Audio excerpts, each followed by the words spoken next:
The word redeem comes from the Latin redimere, meaning buy back or ransom. It entered English in the 15th century, initially referring to recovering property or ransoming someone, and later expanded to include concepts like making amends or forgiveness.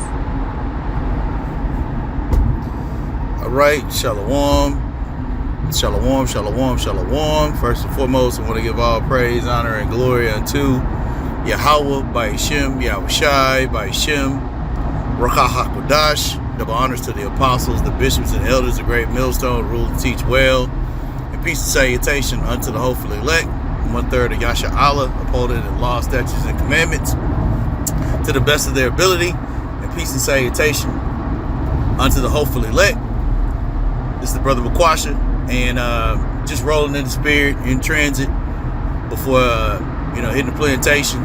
And the word redeem, came to mind as I was just meditating on how everyone doesn't have the Redeemer, because there's only one, and that's the Holy One of Israel, meaning the Redeemer of Israel, and that's Yahawashi HaMashiach.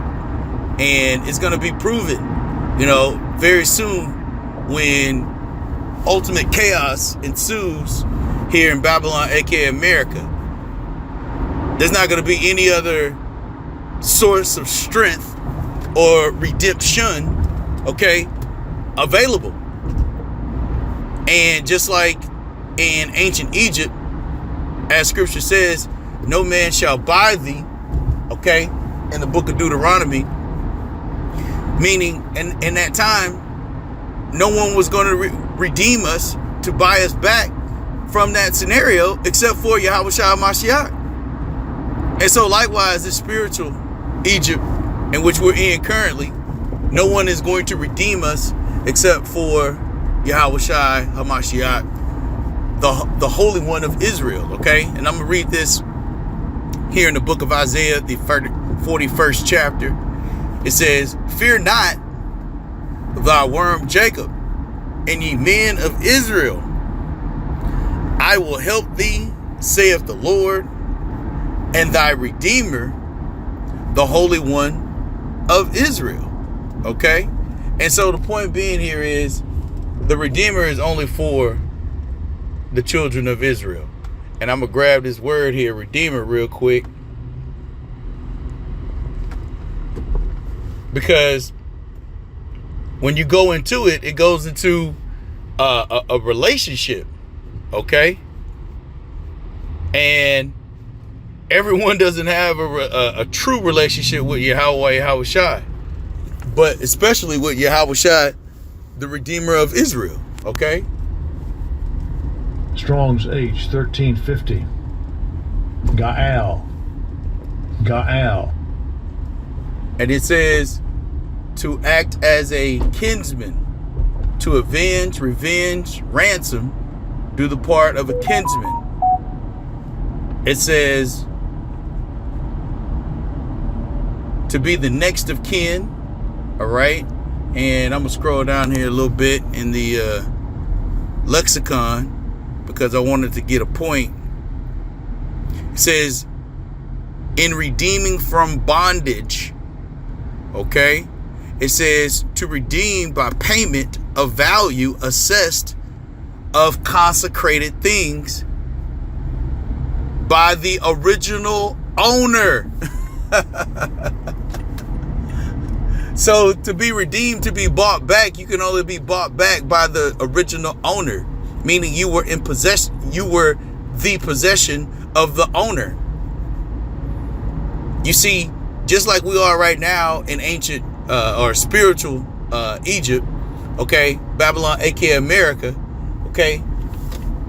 we were actually sold, or given into the hands of our enemies for our transgressions. Just like when you're in bondage, going back to Matazarium, which is Egypt, in the Lashawan Kodash, being in bondage, that bond person okay, is the one that is actually handling the transaction. Okay, so the the exchange was we were gonna go into captivity under these heathen, okay, as a transaction, okay, from the original owner, which is Yahawashi, which is the reason why we have a Day of Atonement in which we give honor and glory to Yahawashi Mashiach for his covering for, or paying the tab, or paying the balance, however you want to look at that, of redeeming us back unto him. Okay? So this goes beyond just a dollar value, because transactions, even in ancient times, were bartering, right? You didn't have a value of money, okay? You had an exchange, okay? That's why they call it and kind of going down the rabbit hole here a little bit, but even the New York Stock Exchange, right? Jakes were exchanged for what? For oil. The scripture says they have given a boy for a harlot and a girl for wine. I may be getting those misconstrued, but point being here is that was an exchange, okay? And so the only redeeming value, okay, of to buy all of the nation of Israel's, okay, sins and transgressions was only through Yahawashi Mashiach, okay? So, like, that's invaluable, all right? And so one more quick point. Like I say, I got to get to this damn plantation. It was down here. It said, oh, there it is. Called Law Lay How by Shemal Shah. So this is H 1350. And it says, let me read. Oh, dang, there's a couple of them.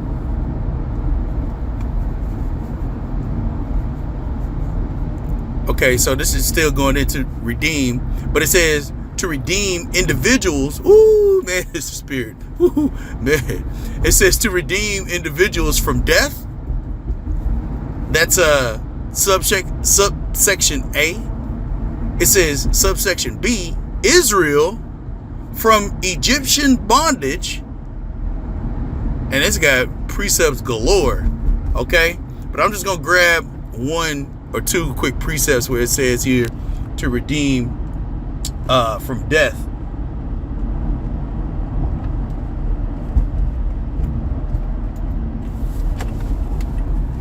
This is Psalm 103 verse 4. It says, who redeemeth thy life from destruction, who crowneth thee with loving kindness and tender mercies, man. Okay? No other power can do that.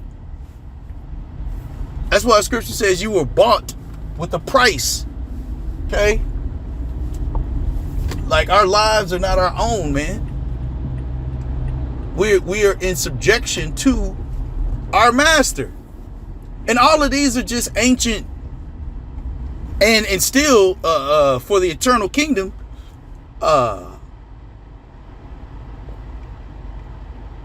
arrangements of divine order. Okay? Let's grab this real quick. This is Job 19 and 25. It says, for I know that my Redeemer liveth, and that he shall stand at the latter day upon the earth, man. So yeah, being redeemed. Oh man, I gotta hit a couple of these other ones too. Being redeemed from death, being redeemed from bondage. Okay. This is back in H 1350. It says, It says, redeemed by payment of value assessed of consecrated things by the original owner. Okay, this is Leviticus 27 and 13. It says, but if he will at all redeem it, then he shall add a fifth part thereof unto thy estimation. So yeah, I mean, this goes into balancing things out, man. You know, those sins are weighty, man. You know, you just can't transgress the law of Yahawashi and there not be a penalty or a fine for that transgression. Okay?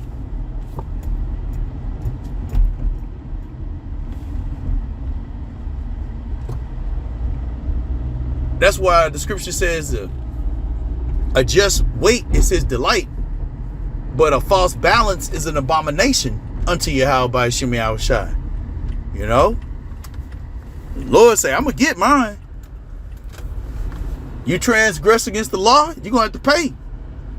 But, you know, call all of Yahawashi, you know, and Yahawashi's sacrifice, because without that, we would not have been able to pay off that debt. You know? Because we owe Yahawashi. And obviously we owe Yahawashi big time. We're talking about generations, okay, of debt. You know? So, through the Spirit, Lord will, you know, this was edifying. Just a quick hit. I wanted to hit one more. Let's see. This is part 3. It says, redeem with Yahweh as subject, implying personal relationship, chiefly in poetry. Oh man, come on, man. That's a whole nother lesson in itself. But yeah, through the Spirit, Lord will, this was edifying. Just wanted to hit that real quick. Had a couple other precepts, but through the Spirit, Lord will, you know, that was edifying. Call Allah Yahweh by Shemi Awashai, by Shem Rakah Hakudash. Until the next time, Shalom.